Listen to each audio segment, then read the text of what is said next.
कहानी का शीर्षक है कंगन। आज सुजाता सुबह जल्दी ही उठ गई। आज घर में बहुत बड़ा दिन था। विनोद की बहन नीलू की शादी थी। विनोद नाश्ता करके शादी वाले हॉल की तरफ निकल गया। नीलू भी ब्यूटी पार्लर की तरफ निकल गई।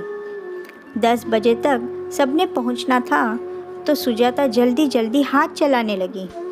2 साल की उसकी बिटिया तनु जब बार बार माँ को तैयार होने में देर कराने लगी तो सुजाता ने उसके हाथ में खिलौनों की टोकरी पकड़ाकर उसे बिस्तर पर बिठा दिया और स्वयं इत्मीनान से तैयार होने लगी। आखिर बहू है इस घर की, सबकी नज़र उस पर भी तो होगी। निर्मला उसकी सासू माँ ने आकर बताया कि नीचे गाड़ी आ गई है, जल्दी से तनु को तैयार कर दो, मैं तुम्हारा कमरा ठीक कर देती हूँ।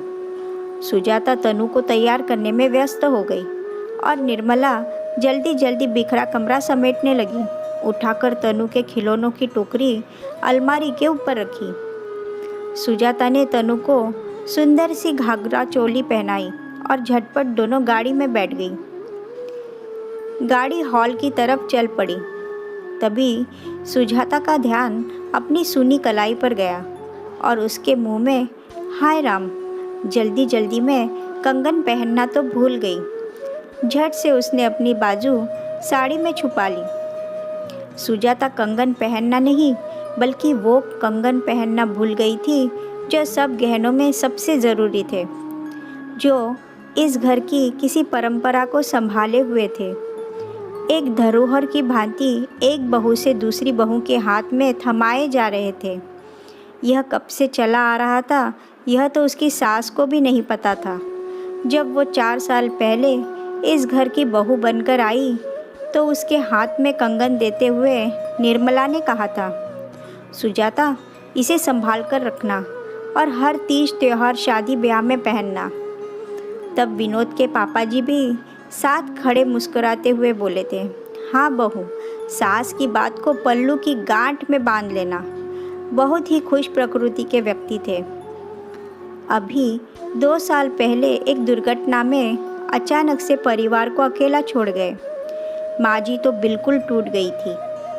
सुजाता ही थी जिसने सास को ही नहीं बल्कि सारा घर बड़े अच्छे से संभाल लिया था। जायदाद के नाम पर बस यही एक घर और नीलू की शादी के नाम का एक प्लॉट खरीदा था, बस उससे ज़्यादा कुछ नहीं छोड़कर गए थे। विनोद जो कि अस्पताल में बतौर एक नर्स की नौकरी पर कार्यरत था, पापा के जाने के बाद विनोद के कंधों पर परिवार के अलावा बहन और माँ के खर्चों की भी जिम्मेदारी आ गई थी। मन से शायद इस जिम्मेदारी के लिए तैयार नहीं था तो गुस्सैल और चिड़चिड़ा सा हो गया था। सुजाता विनोद के गुस्से से बहुत डरती थी, इसलिए पूरी कोशिश करती थी कि विनोद तक कोई तनाव वाली बात ना ही जाए। एक सुघड़ और समझदार बहू के सभी फर्ज बड़े अच्छे से निभा रही थी। निर्मला भी सुजाता को बहुत प्यार सम्मान देती थी। शादी में पूरा समय सुजाता विनोद और निर्मला से अपनी कलाई छुपाती रही। शाम को शादी से निपटकर घर आकर जब वो अपने गहने डब्बे में रखने लगी तो उसकी चीख निकल गई। कंगन डिब्बे में नहीं थे। 2 मिनट सुजाता जैसे पत्थर सी हो गई। फिर जल्दी से खुद को संभाल पागलों की तरह कंगन ढूंढने लगी। कंगन तो कहीं भी नहीं थे। अलमारी, बिस्तर, पलंग के नीचे, तनु की खिलौनों की टोकरी, हर जगह निराश ही हाथ लग रही थी।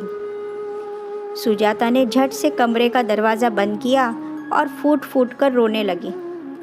कंगन अच्छे खासे भारी थे। एक मध्यम वर्गीय परिवार के लिए एक बहुत बड़ा आधार मुश्किल वक्त के सहारे जैसे थे। सुजाता ने अपनी प्यारी सहेली कोमल को फ़ोन कर सारी बात बताई। उसने एक समझदार सहेली की तरह सलाह दी कि जाकर अपने पति और सास को सारी बात बता दो।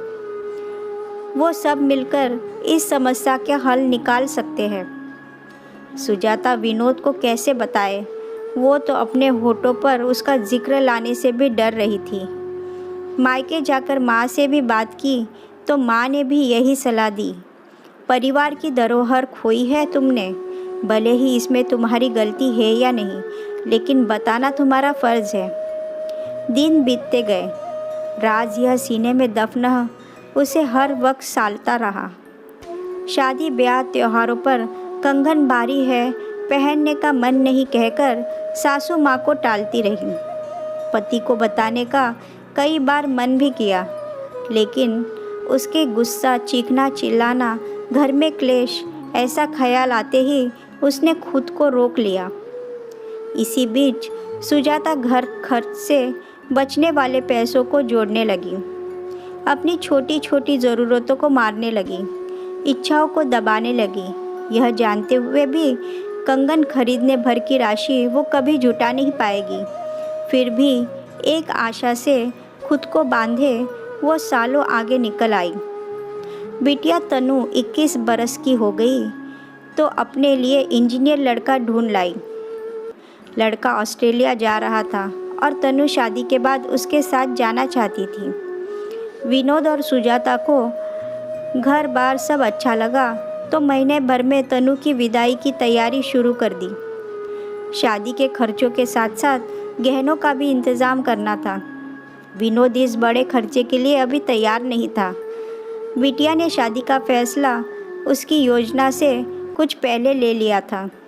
माँ ने सलाह दी, बेटा तू चिंता मत कर, हम वो खानदानी कंगन बेच देंगे। तुम्हारा तो कोई बेटा है नहीं जो आगे बहू आएगी। सुजाता ने जब यह सुना तो उसका शरीर कांपने लगा। बरसों से दबे राज का पर्दाफाश होने जा रहा था। गुनाह के कटघरे में, सवालों की बौछार में खुद को देखने लगी। जल्दी कोमल को फ़ोन किया कि घर आ जा, आज मुझे तेरी ज़रूरत है। जल्दी से जाकर जमा किए पैसे भी गिनने लगी। 40,000 ही जोड़ पाई थी, पाई पाई बचाकर इतने बरसों में। पैसे हाथ में लेकर खड़ी थी कि तभी जगदीश, जो घर की सफ़ेदी पेंट कर रहा था, आकर बोला, दीदी जी आपके कमरे की अलमारी बहुत भारी है, थोड़ा खींचने में मदद करवा दो। सुजाता ने कहा, ठीक है मैं आती हूँ। रुपए हाथ में दबाए सुजाता जगदीश की मदद करने आ गई।